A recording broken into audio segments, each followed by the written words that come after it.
वजीर आजम ने सिंध हुकूमत को तरक्की के लिए मिलकर चलने की पेशकश कर दी। कहा तमाम सियासी इख्तलाफात भुलाकर मुस्तकबिल की प्लानिंग करना होगी। उम्मीद है सिंध हुकूमत भी कराची के लिए भरपूर काम करेगी। सिंध की तरक्की के लिए आगे बढ़ना होगा और साथ चलना जरूरी है। KCR पर विफाक पूरा जोर लगाएगा। बंडल आइलैंड के मामले पर भी वजीर आला सिंध से गौर करने की दरखास्त करता हूँ। इस मंसूबे से ज्यादा फायदा सिंध को होगा। कराची सारे पाकिस्तान के लिए सरमायाकारी ला सकता है। शहर कायद की तरक्की के लिए बुनियादी इंफ्रास्ट्रक्चर की जरूरत है। मसाइल बर वक्त हल ना किए गए तो काबू करना मुश्किल हो जाएगा। तरक्याती मंसूबों के लिए वफाकी हुकूमत पुरअज़्म है। वजीर आजम ने कराची सर्कुलर रेलवे मंसूबे का संगे बुनियाद रख दिया।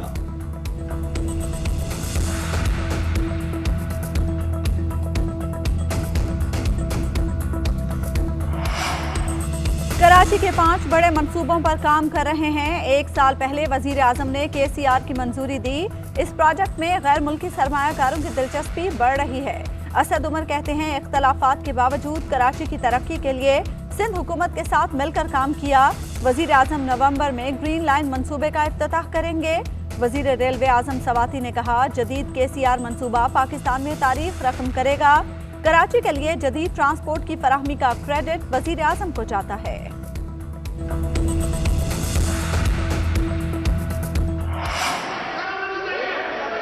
आप एजेंडा पे आ जाएं। जतोई साहब आप एजेंडा पे आ जाएं। आप लोग तशरीफ रखिए।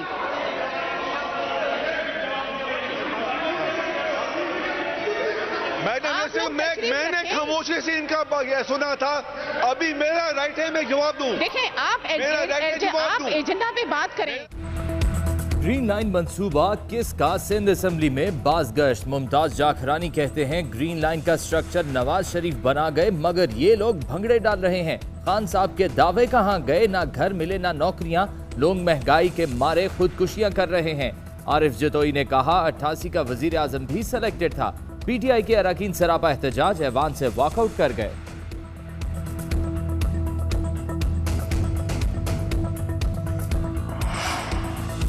मरियम नवाज कहती हैं पार्टी में इख्तलाफ राय हो सकती है। हमजा शहबाज की सोच मुख्तलिफ हो सकती है क्योंकि हम 2 अलग अलग इंसान हैं, मगर हम सब इस बात पर मुत्तफिक हैं कि नवाज शरीफ हमारे कायद हैं। मैं दिल से शहबाज शरीफ की पार्टी के लिए खिदमत की मोतरफ हूँ। मेरा भाई हमजा शहबाज भी यहाँ मौजूद है। मैं दिल से इनके लिए दुआ गो हूँ।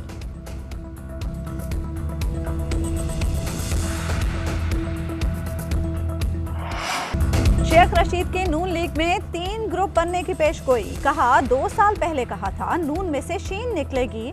आज देख रहा हूं इसमें 3 धड़े बनेंगे। नून लीग में विरासत की लड़ाई जारी है। शहबाज शरीफ अपने लिए सोचें और दम कराएं।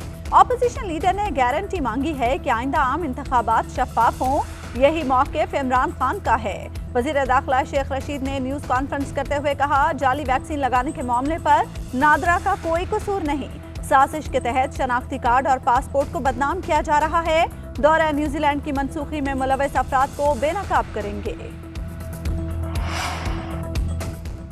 चेयरमैन पीपल्स पार्टी बिलावल भुट्टो की चेयरमैन नैब की मुद्दत मुलाजमत में तोसी की मुखालफत। कहा पीपल्स पार्टी चेयरमैन नैब की मुद्दत में गैर कानूनी तोसी की सख्त मुखालफत करेगी।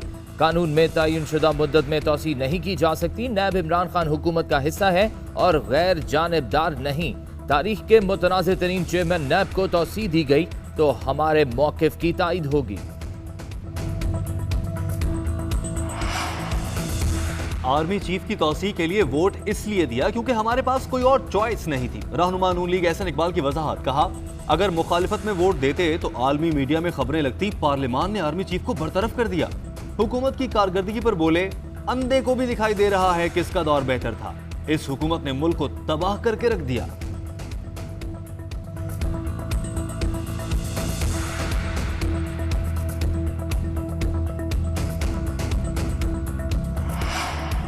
शहर कायद में बादल बरस पड़े। लांढी, कोरंगी, मलीर, न्यू कराची, सदर और गुलशन मेमार में मूसलाधार बारिश। KCR इंफ्रास्ट्रक्चर का संगे बुनियाद रखने के मकाम कैंट स्टेशन पर भी तेज बारिश। महकमे मौसमियात के मुताबिक मानसून हवाएं आज सिंध में दाखिल होंगी। कराची समेत सिंध के मुख्तलिफ अजला में 2 अक्टूबर तक मूसलाधार बारिशों का सिलसिला जारी रहेगा। अर्बन फ्लडिंग का खदशा।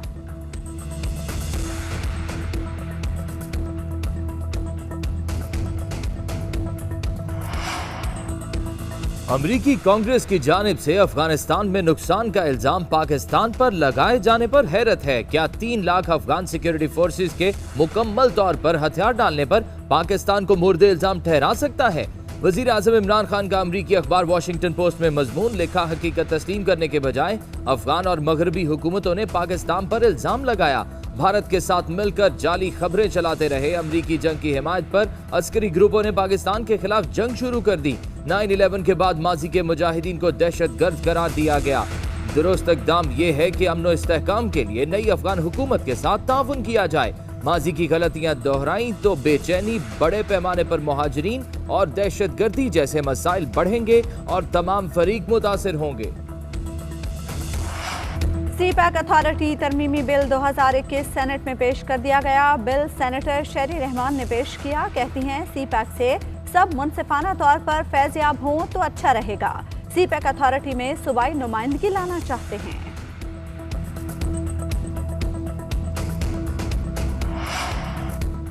सुप्रीम कोर्ट ने सदारती निज़ाम का रास्ता बंद कर दिया। अदालत ने मुल्क में सदारती निज़ाम के नफाज से मुतल्लिक दरख्वास्तें नाकाबिले समाअत करार दे दी। जस्टिस उमर अता बंदियाल ने रिमार्क्स दिए कि मुल्क में ताकतवर सियासी जमातें मौजूद हैं, इनकी मौजूदगी में आप क्यों आए? अहमद रजा कसूरी ने मौक़िफ़ इख्तियार किया कि सियासतदान अगर मुल्क के मफाद और फलाह का नहीं सोचते तो क्या मैं भी खामोश हो जाऊं? आपकी दरख्वास्त में सियासी सवाल है जो अदालत से मुतल्लिका नहीं। अदालत को गैर मुतल्लिका मामलात में मत उलझाएं। जस्टिस मंजूर अली शाह की दरख्वास्त गुजार से मुकालमा। अदालत ने रजिस्ट्रार ऑफिस के एतराज़ात बरकरार रखते हुए दरख्वास्तें निपटा दी। कराची के इलाके फेडरल बी एरिया में प्लॉट पर गैर कानूनी तामीरात का केस। Sindh high court Sindh building control authority पर बरहम। अदालत का मुतालिका हुक्म के खिलाफ कार्रवाई का हुक्म। अदालत ने कहा SPCA के डायरेक्टर, इंस्पेक्टर और दीगर हुकाम सब मिले हुए हैं। अगर जिम्मेदार अफसरान की बरतरफी हो तो ऐसा नहीं होगा। अदालत की आइंदा गैर कानूनी तामीरात को रोकने को यकीनी बनाने की हिदायत।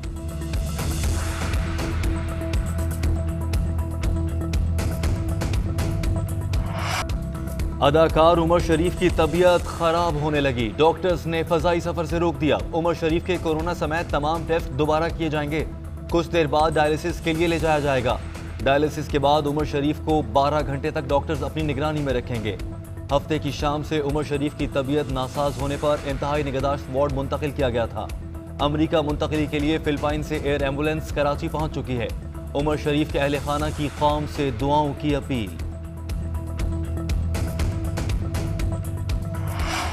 अजीम सूफी बुजुर्ग सैयद अली उस्मान हजवेरी अलमारूफ दाता गंज बख्श रहमतुल्लाह अलैह के 978 में उर्स की 3 रोज़ा तकरीबात जारी।